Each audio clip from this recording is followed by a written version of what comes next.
Hello and welcome back to another episode of Blurble Reasoning. Today we are talking about Demon in White, the third book in the Sun Eater series. There will be spoilers, you have been warned. So I gotta be honest, there's a lot that happens in this book and it's a little bit difficult to put my finger on this is this is the book where this happens, where we explore this thing. So I suppose if we start from the start, this is the book where we see Hadrian Marlowe as a Knight Victorian. We see that he now has a place in the Imperial Court on Forum, and this book spends a lot of time exploring the complications behind his deification, or I guess the kind of cult that's sprung up following the mythology surrounding him, and how the Chantry feels about that, and how the Emperor feels about that, and how it threatens the security of the governing of the Empire, and how Hadrian really has very little control over it, and we see that continuing to escalate throughout the book until at the very end we see it reach its peak, I believe. We see the Emperor send Hadrian out on an impossible mission just for him to return successful, only adding to his mythology. We see an assassination attempt, presumably by the Chantry, fail, where he blocks a high matter sword with his adamant arm, thereby adding even more to his status as an impossible figure. And of course, at the end of the book, after Hadrian's mastered his abilities, we see him live after being shot by an orbital laser twice in the full view of an entire army, who are not going to shut up about that for a while. All this half-mortal business did, of course, start at the end of the second book when he was brought back from the dead, but in this book he really kind of begins to assert his agency over his own powers and understand them more. This was better than I expected, because I kind of thought that his ability was just whenever he dies, the Quiet intervenes and he comes back to life. This is a lot more interesting than that. Firstly, because it makes it so that he can still die, although I'm not convinced that the Quiet wouldn't still intervene again and save his life, but that's uncertain, and so there are stakes. We also make sure to have stakes by way of having Hadrian fear dying again, because he was clearly traumatized the first time, as I guess anyone would be. And of course you can raise the stakes by putting the people he loves into danger, like Vulcan at the end, or by making his life a living hell, like the threat of being captured by the Seal Sin at the end. Of course, I think the standout moment from this book, and something which I'm a little surprised wasn't the climax of this book, to be honest, was, them going to that planet. I forget what they called it, but you know the one I mean. The one that was like half a galaxy away or whatever, and it took them ages to get to, and it was beyond any known human frontier. The one where Hadrian finally had a face-to-face talk with the Quiet and learned about the cosmic scale of events at play. Turns out the Watchers are not just the Seal Sin name for the Quiet, it is their own thing. They are these entities which roam the universe, the dark between galaxies. They are beings older than time, and as Siriana Doriaca, which I'm probably pronouncing wrong, tells us at one point, or maybe it was his giant. At some point, someone says the only reason that humanity has been able to survive for 20,000 years is that the Watchers had not deigned to notice them. Now, I will be honest, when Hadrian equated the fight between the Quiet and the Watchers as the struggle between light and dark, I did kind of go, that's what we're doing? It's another one of those? I've just read a bunch of those. I'm very intimately familiar with the struggle between light and dark, but I suppose you could argue that everything kind of comes down to that in some form or another, right? But yeah, it's basically revealed that the Seal Sin Wars are basically kind of a proxy war being waged between the Quiet and the Watchers. I do really love Hadrian's ability, where he basically gets to choose a timeline when something happens. So for instance, he gets shot in a chest, he gets to choose the most improbable of timelines in which I guess the bullet didn't actually pass through him. Like, it's a little bit difficult to try and understand, because it's not really as simple as affecting probability, because he's making it so that these things don't happen to him. Like, I guess when he gets hit by that orbital laser, he's just happening to choose the probability where, for whatever reason, the orbital laser fails in the exact perfect shape around him as he walks. The odds to that being incredibly astronomically low, but also that is something he is able to do. He is able to pick out the incredibly astronomically low odds of something and make that the reality that he is in. Ever since I learned about the quantum immortality theory, I have been waiting for a story which makes use of that in an interesting way, and while I don't know if it's necessarily exactly quantum immortality theory at play here, it's the same sort of thing. For those of you who don't know what quantum immortality theory is, I have a depressing short story to show you. Go and read Divided by Infinity by Robert Charles Wilson. But yeah, like I say, it's not exactly the same thing. I also like how Hadrian requires some level of calm, of inner peace to be able to reach his second sight and be able to choose his reality, meaning there is still the possibility for failure, there is still skill involved, and therefore he's not just this walking immortal man to whom there are no stakes or consequences. We see him try and fail to use it several times.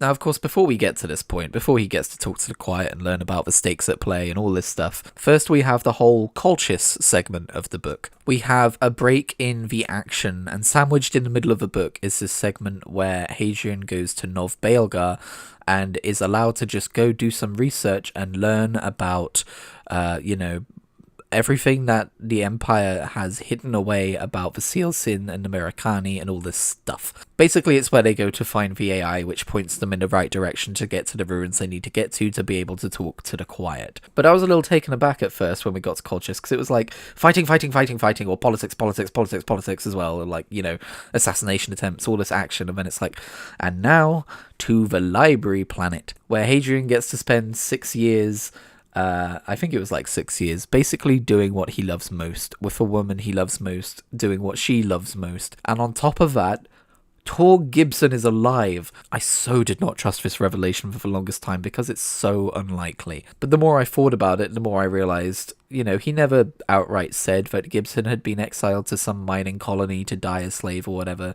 And there was kind of pre-established law stating that scholiasts do tend to end up on Colchis. But even then, the time frame of him just happening to be thawed out by around the time that Hadrian arrived, like, okay. At one point, Hadrian mentions that it feels like another kind of quiet involved miracle, and you could argue that maybe it is, because that's how Hadrian learns how to reach the Quiet and talk to them and stuff. So maybe the Quiet did nudge events into the right place there. But I don't know if Gibson was instrumental to that happening. All the same, it was very touching, and ultimately I am glad that it did happen. It was a really interesting way to re-examine the character of Hadrian Marlowe under a microscope and be like, this is who he used to be and this is who he is now, and here we've got this character to his time frame. Not a lot of time has passed between seeing him, and so he gets to see the differences between young Hadrian and 100-year-old Hadrian in stark contrast and point them out. I have been kind of making my way backwards through the events of the book in this review. I didn't really intend to, but bear with me. I did like the stuff on forum as well, all the kind of political stuff and the assassination attempts. It was really fun to watch Hadrian navigate those waters with his reputation and basically just trying not to get killed. Watching him grow in notoriety, watching him go from someone in awe at the idea that the Emperor noticed him to someone who chats to him fairly frequently. I did love the scene as well where he confessed to... Because all this time he'd been like deflecting like, oh yes, that's certainly what people say about me. When people asked him about, his visions and his immortality and stuff like that. So I did love the eventual confession at the end of that kind of part of a book where he's talking to the Emperor and the Emperor asks who he serves and he just has to be like, the Quiet, I think? Humanity. I serve humanity. And you get the sense that the Emperor really starts to see Hadrian for who he is and see him more as an equal instead of a subject, or at the very least a threat, but definitely like an asset in this war against the Seal Sin and the larger things at play which they don't quite know about yet. There are also so many things I love about this book which I can't really get into, but so many little details. Like, firstly, Hadrian and Valka's developing relationship, I really love that, their codependency on each other and their characteristics still shining through. I just really love Valka as a character, honestly. Like, when it's revealed that the runes she's been studying for so long to try and learn them as a language aren't a language, and her feelings about Hadrian basically being the chosen one of the Quiet despite her spending her whole life researching them really come to a head. And Hadrian's terrified that she's going to hate him for it, and she is frustrated, but obviously it's not his fault and she still loves him and all this stuff. I love Hadrian's guilt about basically involving Valka in his life when there's assassination attempts on him because one of them nearly ends up killing her, and all the stuff about not wanting to take her into war situations, but she's like, I'm worried about you too. I'm a human being. I was a soldier of a kind, and like I have the right to make the choice to follow you into these situations, and dealing with all that stuff was great. And of course, I'm very concerned for her after what happened to her at the end of the book, but I think if she was gonna die, it would have been part of the climax of that book. I really love the relationship between Hadrian and the Prince Alexander, and how that goes so wrong in so many ways. Hadrian definitely fails as a mentor, but you can see why he fails as a mentor. And I love how it all kind of builds up into like Alexander learning about Hadrian's kind of mythos, and that Hadrian believes it to be true, and what does that mean for Hadrian being a pretender to the throne. And you can see the suspicion forming on his face even after Hadrian survives the orbital lasers, and it's going to be really interesting to see what happens with Alexander, I think. I loved the continued presence of a Red Company. Of course, we lost Siran in this book. She decided to stay on Colchis with someone she had met and fallen in love with, and of course likely died of old age afterwards because of space travel takes a long time. I think that is one of the most interesting things about this universe to me, this idea that like, because you have to freeze yourself for decades when you're traveling between locations, the life of someone who does that is inherently the life of someone who leaves people behind. And it's just really interesting to consider that, and to consider the idea of a world where relations between people can become strained or changed from different viewpoints, because people can age at different rates depending on how asymmetrically they get frozen, or I guess put into fugue is the language in this series. Like, by the end of this book, Hadrian is older than Valka, which is wild considering the disparity in their age when they first met. I guess the last thing I want to say about this book is it is weird, the kind of structure of it. It feels like the first two books definitely had like, here is a big segment of Hadrian's life, followed by another big segment of Hadrian's life, and then it's the end of the book.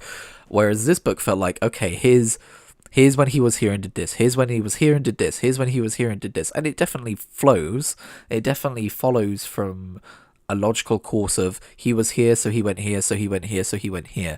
But it definitely feels like a lot of smaller visits to places grouped together, and I'm not sure I was expecting that. I was also a little dismayed to find out that the climax of the book was going to be a Seal Sin fight instead of something more, you know, grandiose regarding the Quiet and the Watchers. Like I said, I'm a little bit surprised that the revelations about the Quiet weren't part of the climax of the book. It felt weird to be like, and we go back to the Seal Sin War now. But I suppose it was important to show off what Hadrian could do with his newfound knowledge. But I will say, I am still struggling with something I mentioned in the first book review, which is something about Christopher Rocchio's the way he describes scenes.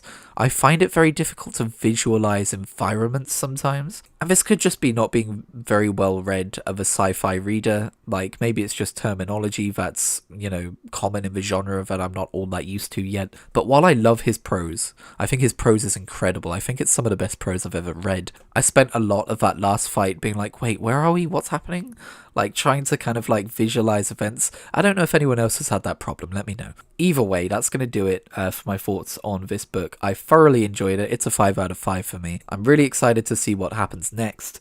I am aware that I skipped over the first Tales of a Sun Eater, which kind of takes place before this book, chronologically speaking, according to Rocchio's own reading guide. Much as I do just want to forge ahead to book 4, I think I am going to give Tales of a Sun Eater a shot first. So join me back here for thoughts on that, and I will catch you in the next one.